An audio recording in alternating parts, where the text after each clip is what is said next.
I'm Billy from Evil Motorsports, and today we're going to be doing part of our post-track inspection. Basically, this is something that I tend to do whenever I get home from the racetrack, if I'm planning on going out the next day. If it's not something where I'm going right back out, I could put this off for a few days, because unfortunately, this is one of those items where you may find yourself having to spend a little bit more money on your race car when you weren't really planning on it.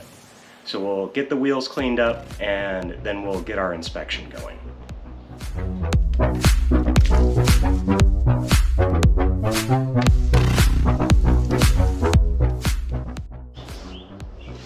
Alright, so now that the tires are all cleaned up, we can actually do our post-track inspection.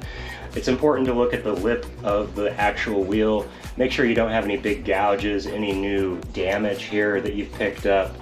Also look at the spokes, but definitely it's a lot less likely to have damage at this part unless you've had some kind of catastrophic failure. The inside barrel of the wheel, this is where a lot of people, including myself, tend to pick up a lot of cracks. Basically, this area takes a lot of the load of the car through the curbing, and I've definitely had about 4 different cracks throughout the years, different wheels. Main thing being that they're not forged.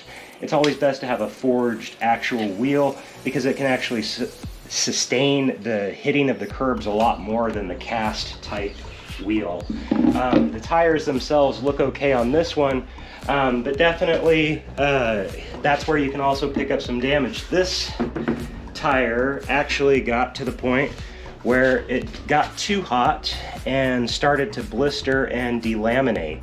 So you can actually see when you look close between the layers, the actual belts of the tire.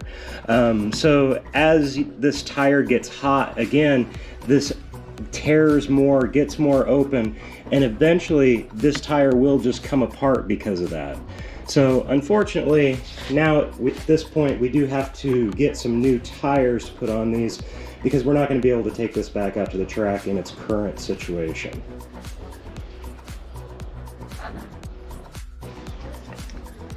So this is a shot of an older rim that I had the problem on the inner barrel, the crack.